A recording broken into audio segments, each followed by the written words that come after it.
Okay, here we are. Joshua, we're going to be starting on chapter 2, verse 14. Until this point, we have to remember where we are. Namely, Rachav has hidden these the spies, and the king's officers have come and said, there are spies from the Israelis.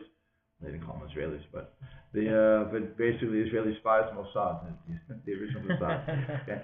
So they came into our place and they're looking to check out the land and how to take it over, and we want to get them and kill them. Okay, and get rid of them once and for all.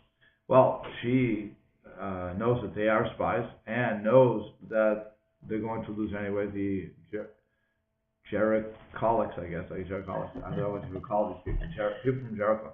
They know they're going to lose, and so she says, "Oh yeah, I didn't know they were spies." But according to what you said, it makes sense that they would be spies. They didn't tell me where they're coming from. They didn't tell me where they're going. They left at night without torches. So it's clear that it must be true. What you're saying is they must be spies. Therefore, go out, run after them, and you're going to catch them because they're walking slow because they don't want people to realize they're spies. You, on the other hand, are chasing after them. You will catch up to them. And so they have no reason to suspect Rachav for hiding the people. So what they do is they set out, lock the doors behind them, or somebody locked the doors. Somebody locked the gate, either the people who were leaving or the gatekeeper himself. So that was so that the spies would not be able to double back and get inside the fortress while these people are outside. Okay. That was the game plan, and they go towards the Jordan because, as we learned, the Jews are on the other side of the Jordan. So it only makes sense that you want to go back to your camp, especially when you don't think anybody's following you anyway. You think you got out scot free. So therefore, they start pursuing on that way. Okay, and that's what we're up to.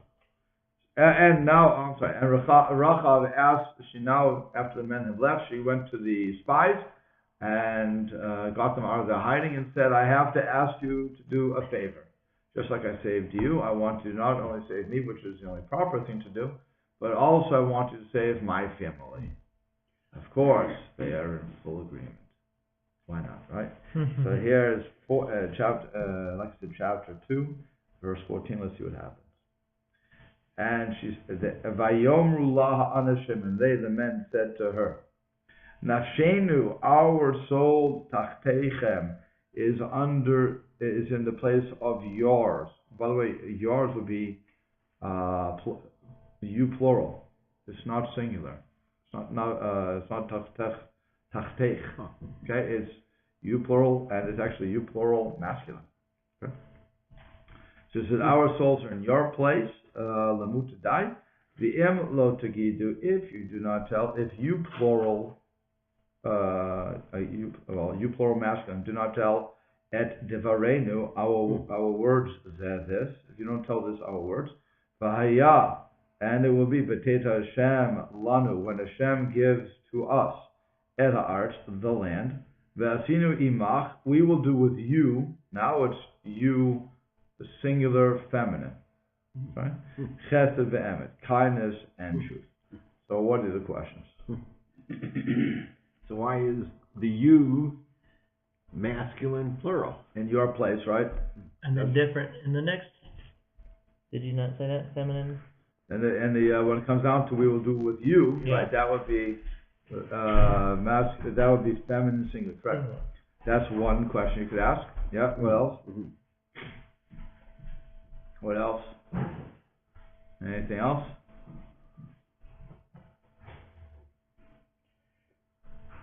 What does it mean that our soul is in your place to die? That would be another thing. And why they suddenly make a condition? If you plural don't tell our words, okay? What are they talking about? Really, they're getting involved in something that it seems strange. They're talking to her in a plural sense.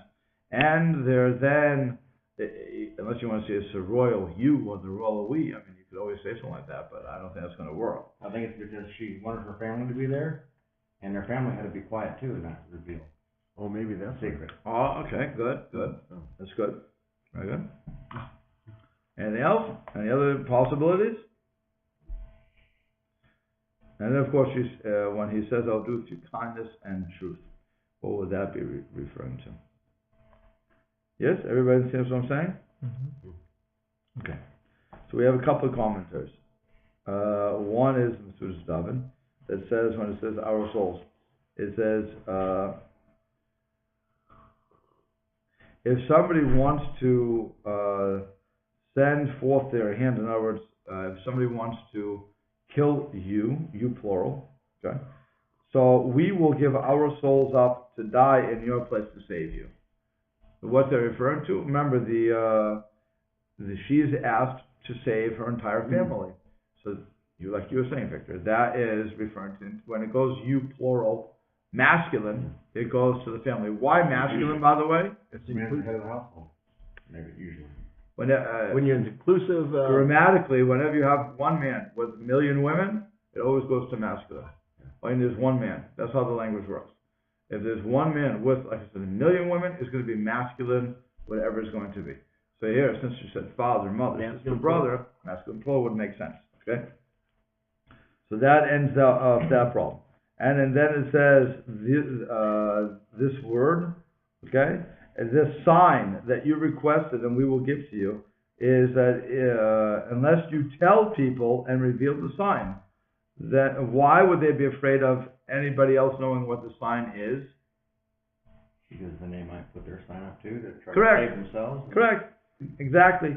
What they'll do is there'll be a lot of people who start doing this, tying, I'll tell you ahead of time, tying the rope to the window, and they wouldn't know when you're seeing it, well, which window's hers?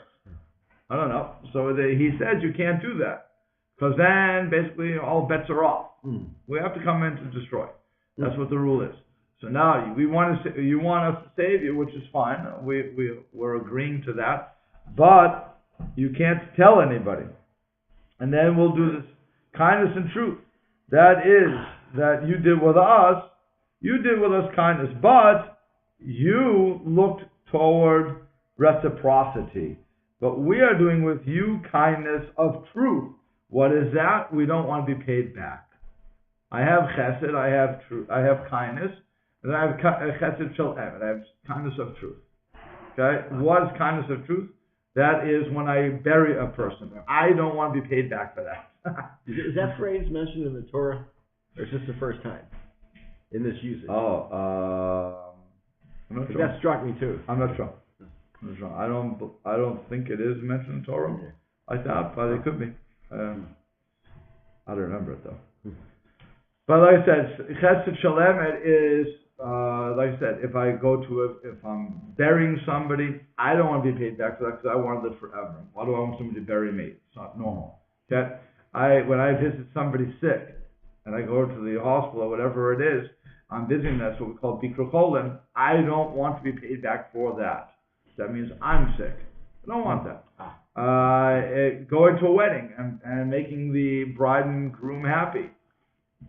As a person who's married, thank God, happily married, I still don't want to go through the dating process again. Hopefully never have to do that again. That was disgusting, horrible. And who needs it? I don't care if you secular system or the Jewish system. It's horrible. Okay. I'd rather stay married. Okay. So, but I have to, so when I go to somebody else's wedding, again, I don't want the reciprocity. The only time I want reciprocity, if you will, is if I'm single. But then, then I'm going to make them happy, but really, hopefully one day I'll be there. But as a married man, you don't want to go through that again. And I would dare say, as a married woman, I don't think the women want to go through the dating process again either. Again, I think we're all happy when we don't have to do that. Okay. But that's what they're saying. You did it for a reason, Rachav. You saved us because you want reciprocity. We're saving you not out of reciprocity, just out of kindness here. Because really, why are they saying that too? I mean, that's another question. She's right. You owe it to me. No, I saved you. But really, they have a commandment from God. Wipe out the entire population. So for them to go against what God knows better than anybody else, I don't care what the reciprocity is. So they're saying, chesed shel emet, we're doing it out of kindness here. We're agreeing with you. We're going to do it for you. We're going to save you and your family because of what you did for us. we're paying you back, but we don't want anything back. We don't want anything from it. Okay. That's one way to look at that. Okay. Let's just go. I'll come back to this stuff later on. So then it says in verse 15, and she let them down on a rope that's by the window. Why? Because her house was in the wall of the city. And in the wall is where she lived. So what's the question? Okay, I got a question already. So when the Jericho wall fell down, did her house get crushed? Good question. Next. Good. Great question. Do you know the answer? Yes. Okay. I do know the answers. Not all the answers, but... Wouldn't you think that the people being in the wall would be more in danger whenever an enemy country would come or something like that? So is she in danger on a regular basis here anyway, or is that not? The wall is pretty impregnable from what I understood. Okay. Okay, so I don't think that she was that much of a... I don't think the people on the wall felt that they were in danger. In the wall, though. In the wall. Was it on the outside of the wall? What means attached to? Okay. Attached to the wall on the outside of the wall. No, on the inside. Nobody's on the outside of the wall. Yeah. If you're on the outside of the wall, you're outside of the city. Yeah. You don't want that. You want to be inside because you want to be protected. Point to the walls, you'll be protected. Right? And Jericho was a fortified city. It's like Jerusalem. Either you're in Jerusalem or you're outside of Jerusalem. Forget what they call New Jerusalem. Right. Okay? Either I'm in the old city or I'm outside the old city.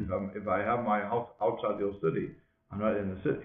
Right. I'm in the new city. I'm in the new municipal, I guess they call it. Okay. Yeah. Anything else? The fault walls coming down should destroy the house. Anything else? No? Okay. The way they made an ancient wall is they built 2 stone walls about 15, 20 feet thick, apart. Okay. And then they filled the inside with rubble. And the concept was that a battering ram could not, the dirt in between and the rubble would absorb that. Yeah. Okay. So I think what she's done is she's dug a hole through the inside part of the wall and carved out the dirt. Well, it wouldn't just be her. And apparently it was a lot of people, because as the rabbis explained, it's with that rope and window that the adulterers would come up to her. Mm-hmm. Okay, so it was the red light second. Remember, she's a prostitute. Straight out, she's a prostitute. Rachav the Zona. Okay? To say that she made cakes, or innkeeper, fine. All those things you can say too. But it's right here, Rashi is going with the explanation of prostitution. And that's saying that's the window that she would lower or raise the adulterers who are coming to her. And she was saying, God, just as I sinned with these things, also pardon me with these things. In other words, I use these for negative things that were immoral. Now I'm using it to save your people. Let this be an atonement for it. Yeah. The window on the inside or the outside? The outside of the wall. It's literally on the outside of the wall. It goes all the way to the outside. That's what I'm saying. She could lower the guy. So when her clients would come in, they would have to go outside the gate and then sneak up through that window. Is that what he's saying? That's what he seems to be saying, yes. So the clients would be, like I said, it's from people in, when you would want to go out, you would take a little walk, I guess, outside. And then you would go see her during the daytime. And maybe stay there all night and come out early in the morning. Whatever the case is, right. Okay. You could do that too. Yeah. Well, as far as the wife would never know. Except that her husband isn't home. But he could say, I went on a business trip. It was business. I'm leaving the city. I'm leaving the city, honey. There was a transaction. There was a transaction. There was a business going on here. Okay. It's a beautiful image, the path of atonement. Right. The exact thing. Redemption. Correct. That through the same means that you committed sin, right, you find atonement. Correct. That is exactly what they're looking for. The same way she sinned, she's also trying to atone for that very same methodology, and that's what repentance is. when I come to the same situation and I don't fall into the same problems. Right. Just from Sunday school and my early training, we read all these stories. You would never have picked up on that. Same way that last line in the verse before. Right. The emet and the hesed. Right. That you're not only trying to save by kindness, you're not only asking to have your body saved from this invasion, but you're asking to have your soul saved. Correct. No, that was the previous one. Right. That was when she said save our souls. Mm-hmm. When she said save us, that was the previous one. When she said save our souls, and that means she wanted to convert. Right. Chesed Shalem means I'm doing it because I don't want any payment from you for the act I'm about to do. That's what Chesed Shalem means. Okay. But the inside of this woman. Right. Clearly, she's not a fool, and she understands what she's been according to Rashi, she's been doing this for 40 years. She started at 10 years old when the Jews got out of Egypt. So for 40 years, they made her into a prostitute. Finally now, when she sees the possibility for change has come, so she's taken the opportunity and to try to do things right. She knows an awful lot about Judaism. Strangely enough, a lot of the majority of our enemies knew a lot about our Torah and what we were commanded to do and what would trip us up. So it's even, by the way, even our most recent enemies all know our calendar better than we do sometimes.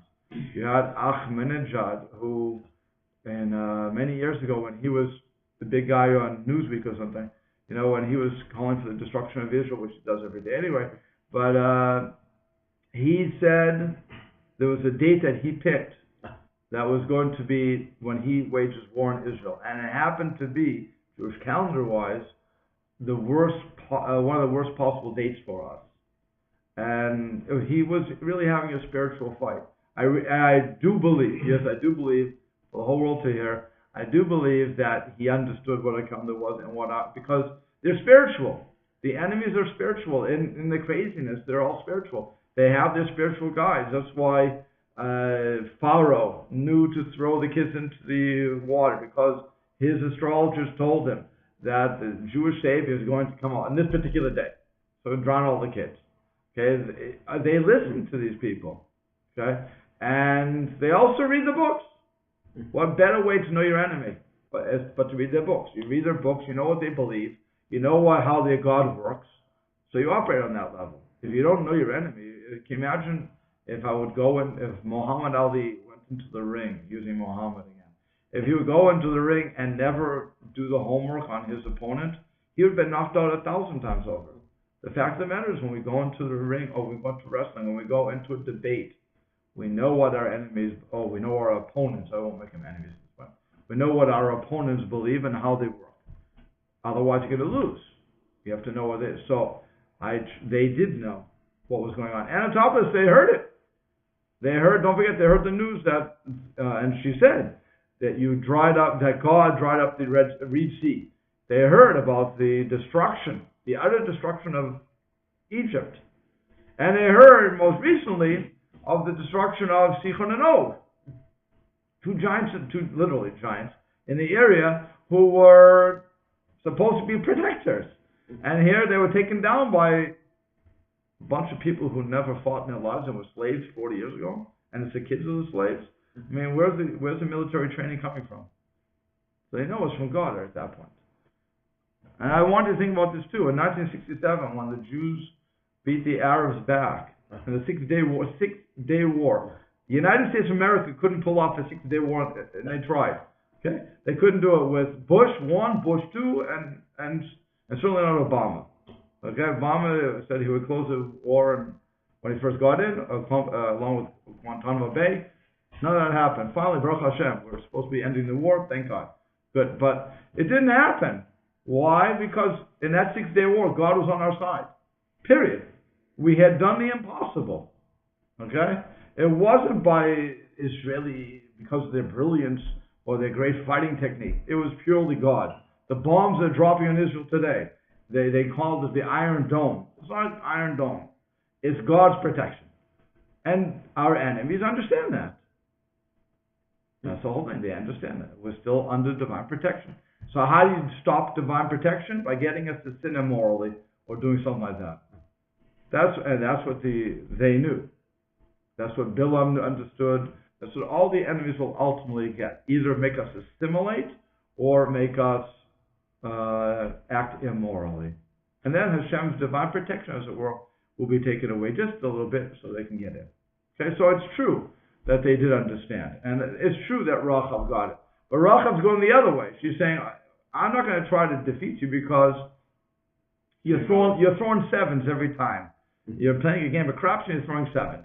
It's not the time to fight you, so I'm going to join you. She knows all about Israeli oaths and Right. how they work. Correct. She's very well informed. Correct. That's what I'm saying. She's had 40 years, as Rashi says, of learning from the best. Right. Her clientele is the higher ups. So she's been hearing this, so she's getting it. And now she gets it. Okay, so like I said, she lowers it, right? And next verse. V'atorah lehem. And she said to them, Hahara lechu, go toward the mountain. Don't go straight home. Go toward the mountains. Pen yifka'u bachem harotem, lest they, the pursuers, will meet you on the way. V'nach beitem shama, and you should hide there. Shloshet yamim, for 3 days. Ad sho varotem. By that time, the pursuers will have returned. V'achar, and afterwards, telchu l'darkechem. You will go on your way. Go ahead. What's the question?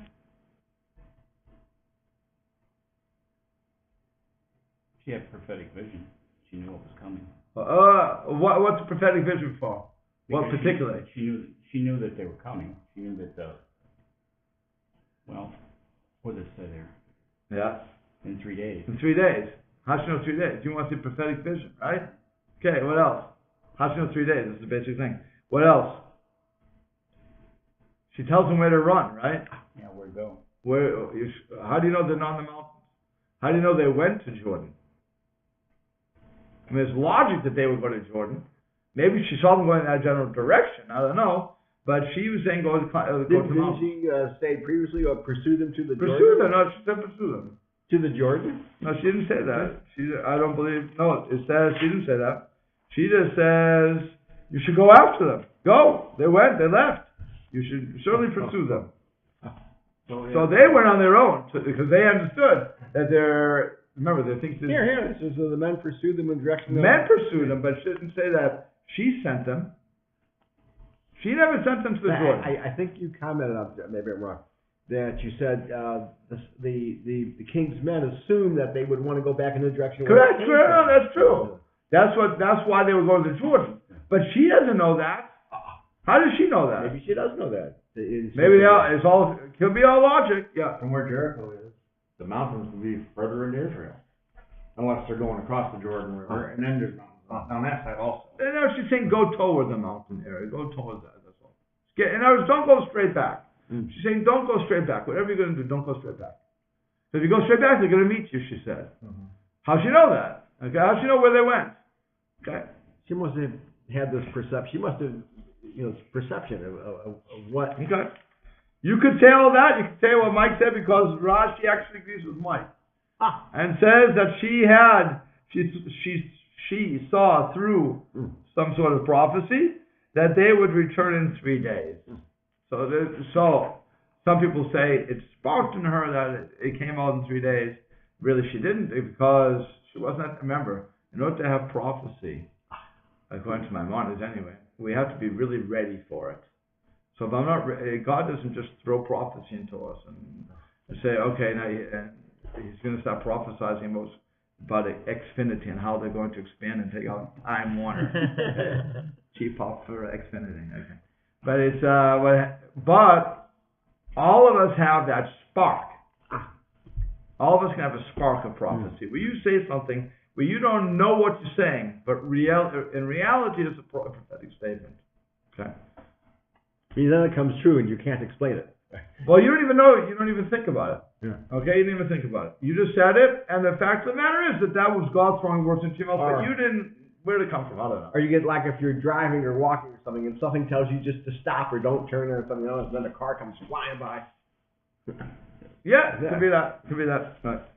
But more spark of prophecy is when I say something that I don't realize. I mean, I just said it. It's wait 3 days. And yet, and I didn't realize in 3 days what was going to happen. And I didn't know. God didn't say to me in 3 days, blah, blah, blah will happen. I just said, wait 3 days. Okay, in her case. So it's not so much she had a prophecy as she spoke without knowing what she was saying. That could be one way of looking at that, okay? It also might be that she's just very observant. She knows when the city gates are closed. She knows when the guards come around to check that the house gates are locked. Lock them from the outside. She knows when her clients can get in the window. She probably knows how the police and the army behave. That they would go right straight down the road. And how long will that take, Bill? Go up in the mountains. How long will that take? 1 day to get there, 1 day to come back. Okay. She's giving him an extra day. Right. So it doesn't. So what we're saying is, what we're arguing too, is against Rashi, saying it doesn't have to be prophecy to be pure logic, right? Knowing the roads. And she's just smart. Good. And also it could be that, these people are searching for them could say, hey, if we can't find them in 3 days, we can't find them. Yeah, but so how would she know that? In other words, how would they know when the search party is going to come back? If you go with the other two with bills, it's a logic. It takes me, or you said, it takes a day to get down to the river, and a day till it gets to look, and then to come back. Realize I can't do it, come back. So it's a 3-day journey. It doesn't really have to be 3 24-hour days either. It can be just, I got down there, I went on the road, I see nothing's here, come back. It could take that much time. Okay, they didn't have infinities to drive them back and forth. It takes time to move. But if we're going to say that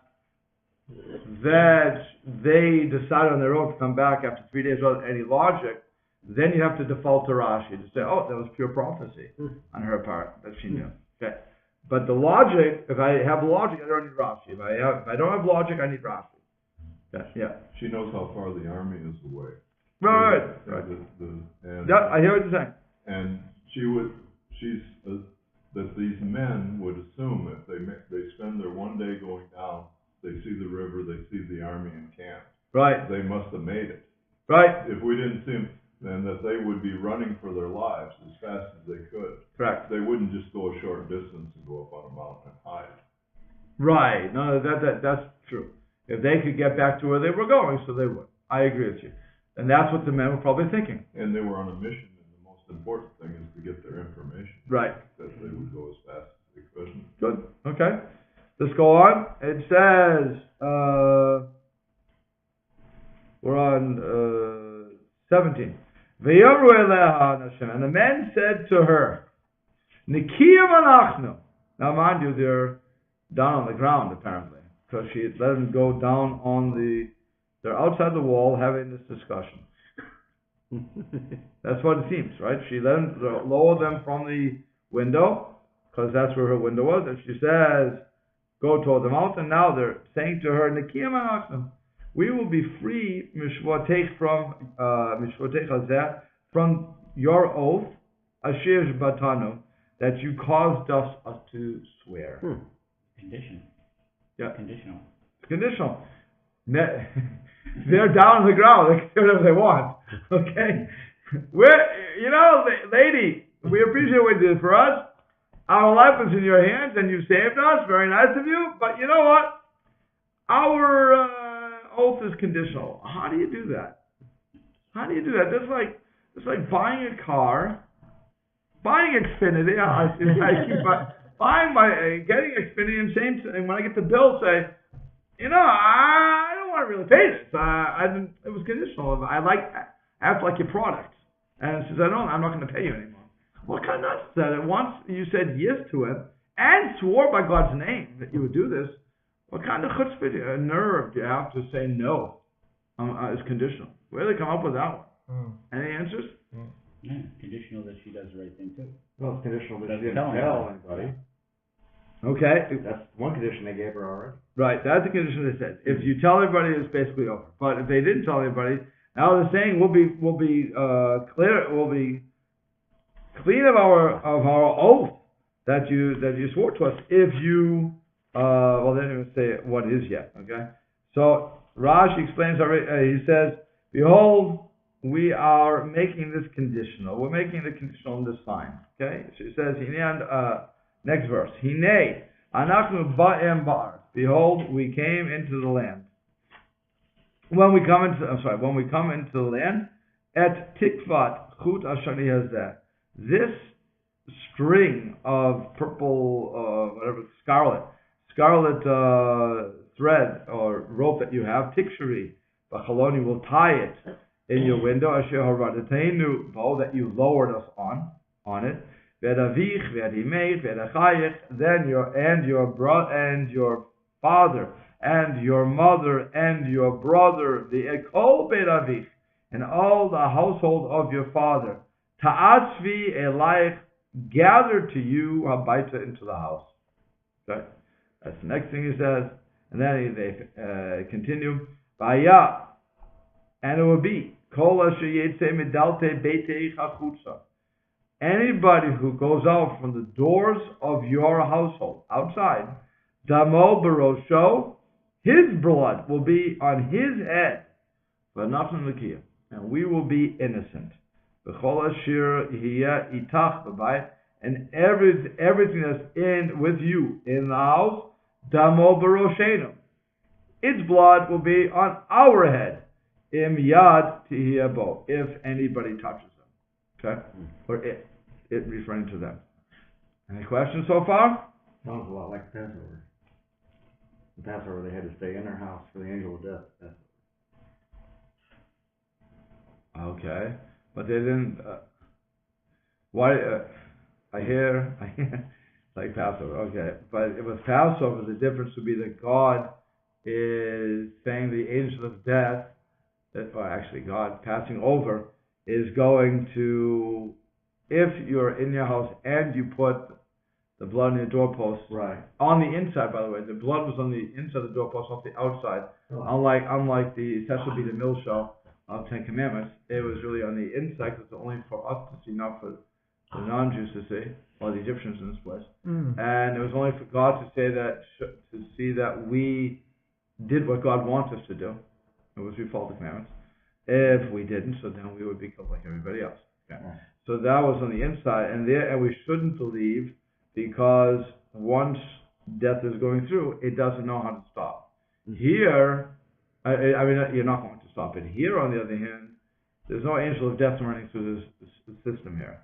It's a matter of the people, the army, the Israeli army, coming through, and they're saying what the spies are telling Rachav is, anybody inside the building is safe.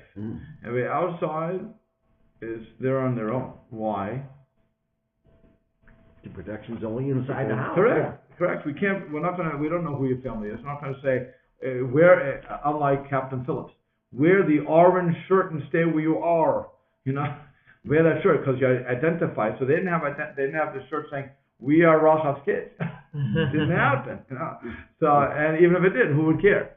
Nobody's going to sue. But if you stay in the one area, we can protect that area, because we know what we're looking at. It's interesting though, they use scarlet though, color of blood.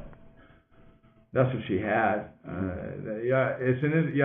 You could say nothing's coincidence, right? Yeah. So it could be that, but scarlet blends in with dark nicely, so you wouldn't necessarily see it.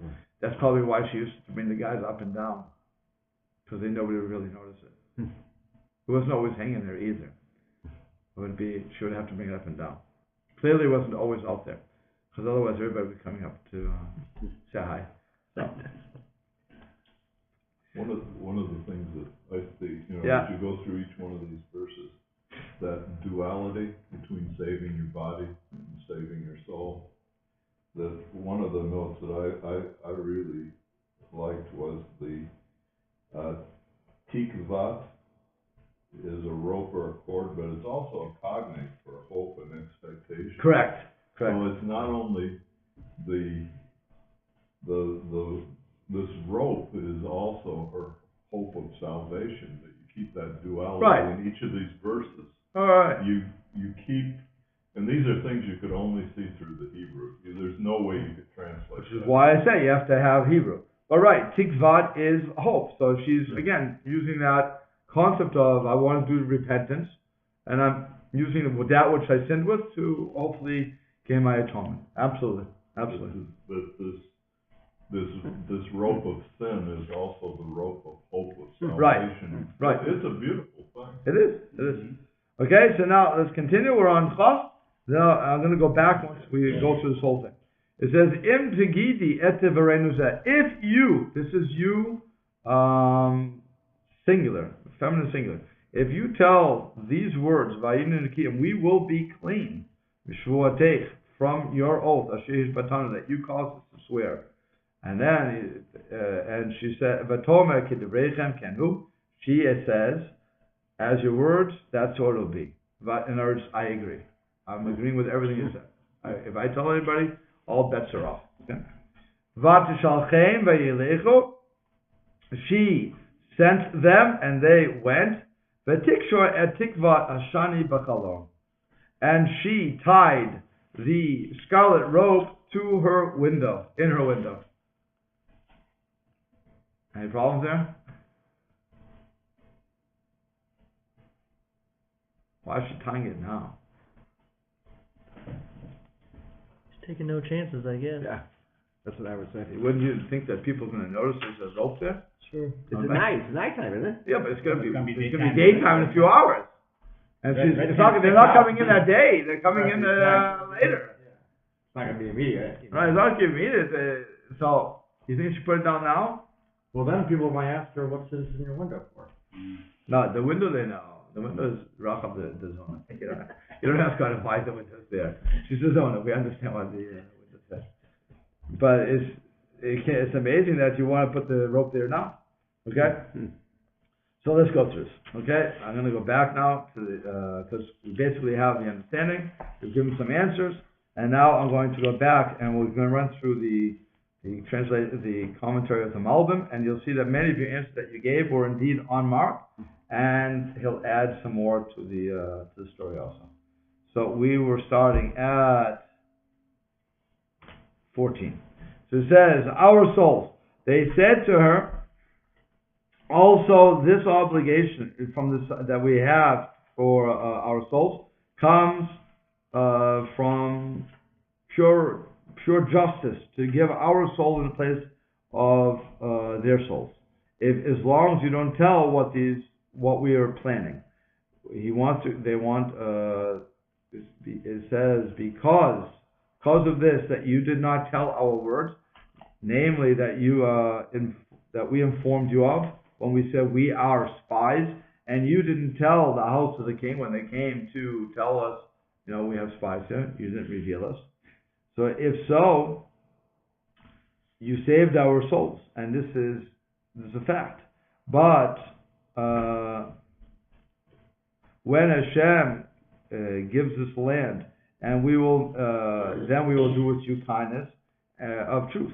And the truth is that we will let you all, you plural, live. And the kindness is that we will give you many gifts and honor. So it's not just going to be, according to the Malbim, it's not just going to be we're going to let you live, but you're going to be rewarded greatly for what you did in order to ensure our success. Okay? And why the house is in the wall of the city. Wants to explain that from outside from the wall and the city wall, and it's still called the wall that our house was in. Okay, that's all. It wants to say the direction, as it were. And okay, we'll go as it's all basically going through. And then afterwards you will go on your way. She wants to say that you don't need to make your route crooked. All you have to do is go down from the mountain to on a straight path, and that's all you have to do. Okay? Once you go to the mountain and hide the mountain, And then when you're ready, after 3 days, you just go down, no problem, okay? And she says, we will be, they say we'll be free from your oath. Now this is the crazy place, okay? This is what we have to really watch this. It says, because you made us swear without a condition. Originally there was no condition when she made them swear, right? I want to make this swear. And this matter is you mixed in with your family, you mix the family in with the other people of the town. If you tell them, then everybody will be saved because of this. So that's why you have to know that the first. So you understand what he's saying? The first time you made an oath with us, right? So you could really include the whole town. Okay, anybody in your house is going to be saved. That's how it works. So you can tell everybody, hey, I have a good deal with these people. I said anybody in my house, you all become family members. You'll come back, right? Okay. So they said the oath that we swore with you was an oath of force. Why was it force? Because we were in your hands. We had no choice. When I make a vow with no choice, it's what we call ones. You basically forced me into it. You coerced me. Okay? When you coerce, that vow it takes no effect. Understand what they're saying? Okay.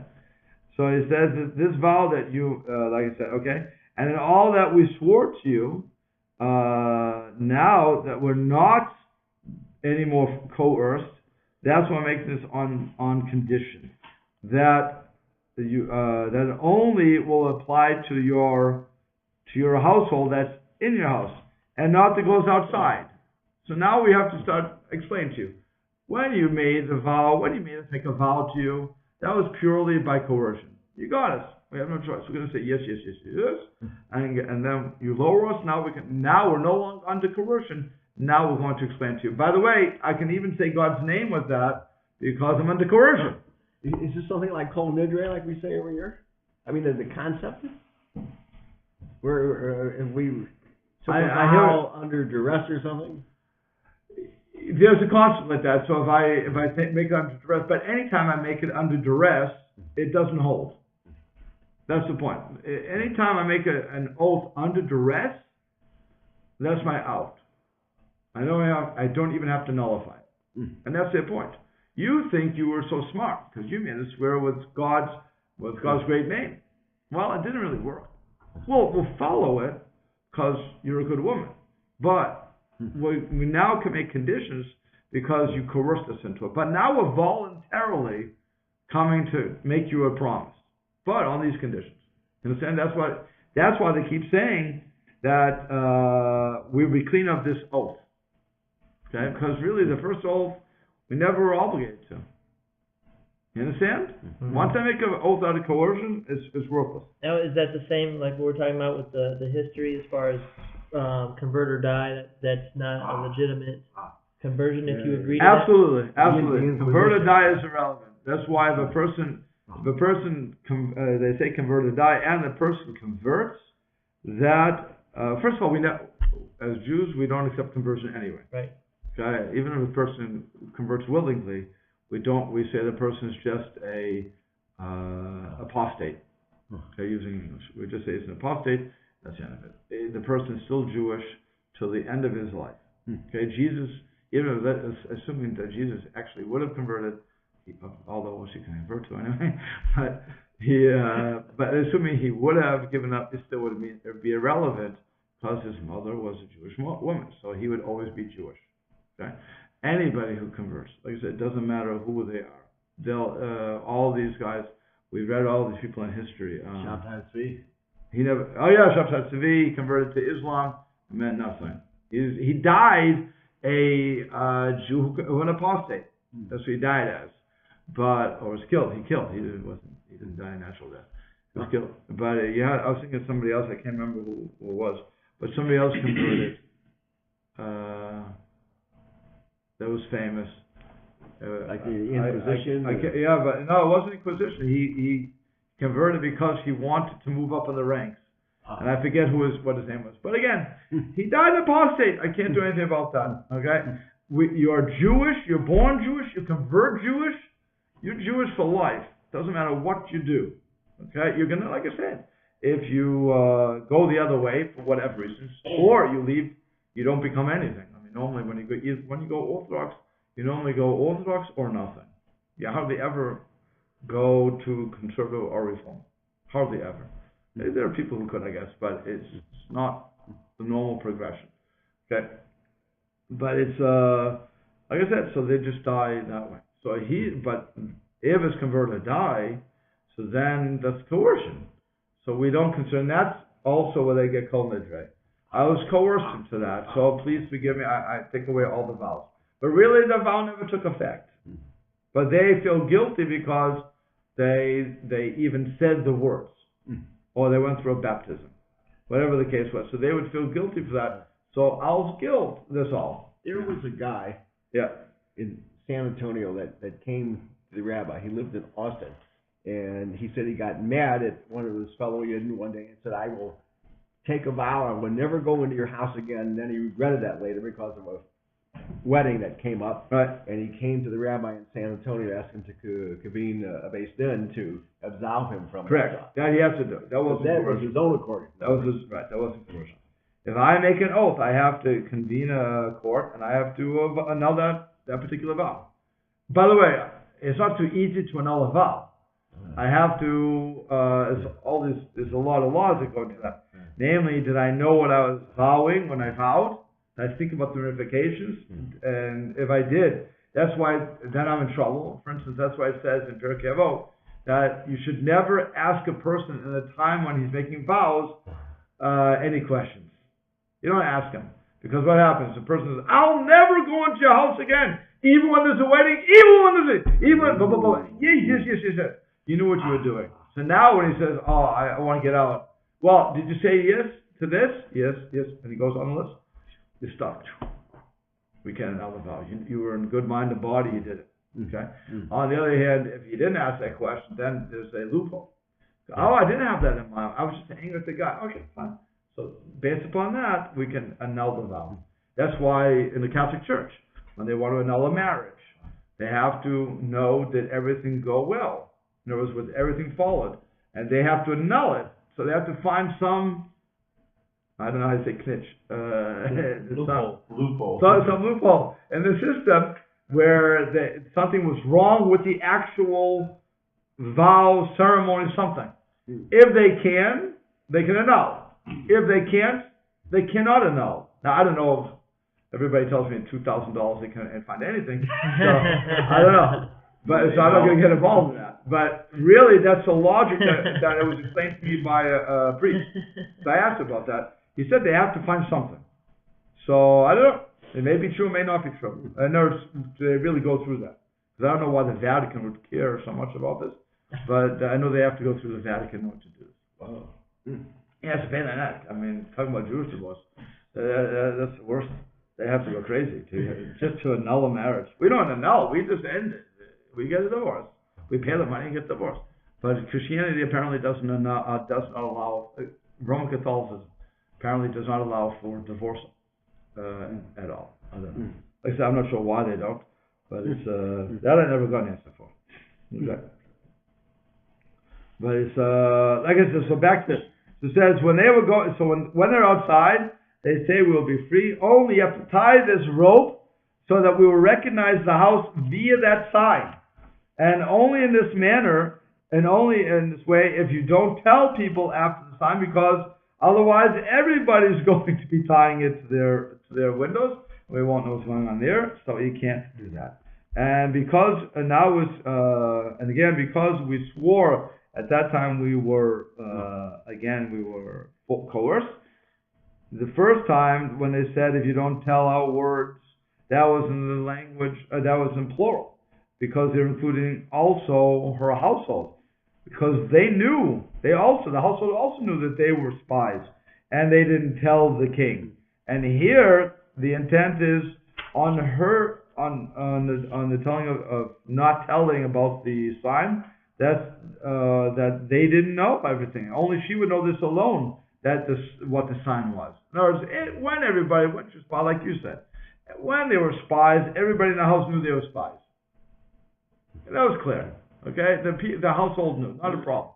But this particular sign, nobody else knew except for her.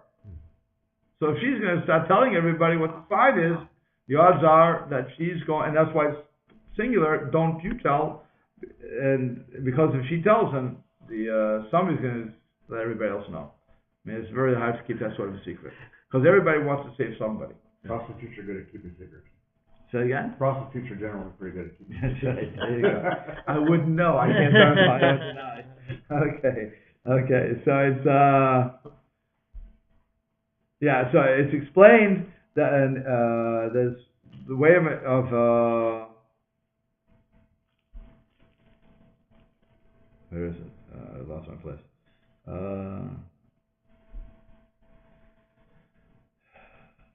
One of the things that we don't know is that with this rope, this scarlet line, right?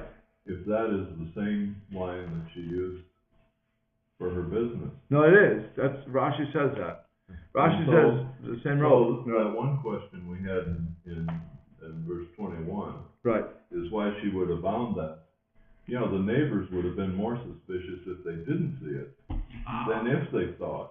Oh, okay. Because at night is when she did her business, and letting them down is also how, and you know, that fits in with this dualism, this metaphor of salvation, by the same sins that you commit, by changing those into mitzvot. Right.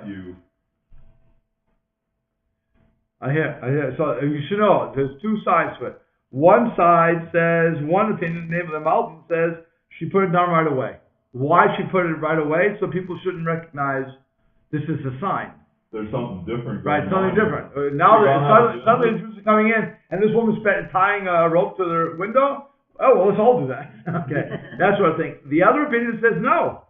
Mustafa says no. She didn't do it until they were coming over, when she saw them coming. So it's a real argument as to when she put this rope up. Did she put it up immediately? And it could be for Bill is saying that if she would put up later, people would say, what's going on here?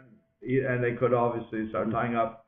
Everybody could be tying ropes, saying, oh, that's because she had the spies, so she figured something out, and this is her signal to them. Or the Mustafa is saying, no, that she didn't put up until that very day, and then it would, and she was saying that she didn't worry about other people. By the way, why would they say that? Think about this too. When we're being attacked, and how are they attacked, by the way? They were attacked by, if you know the story, they would walk around the city. It's not a normal attack. Normal attack is frontal, bang, knocked on the walls with the, what do you call it? The battering ram, knocked it down like that. Do something. Here we are, people walking around the city blowing your shofar. Oh boy, I'm very afraid. Okay, so now that she's putting a rope down the outside, you may not notice it because you're so afraid of what's going to happen. So you really don't notice the obvious stuff in front of you. So that would be the Mr. David, where they didn't have time to recognize and say, Rachav, really, during the day? That would be nice either. Okay, we'll stop there.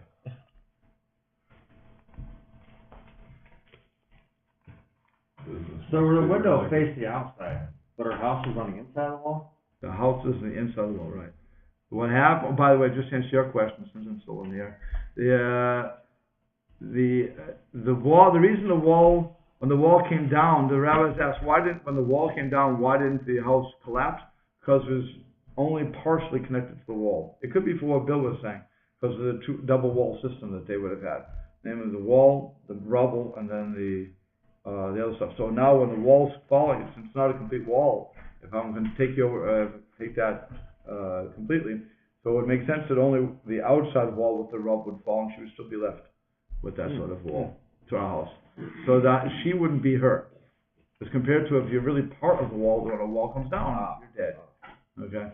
But clearly that wasn't what's happening. That's what the rabbis explained. They asked you your question.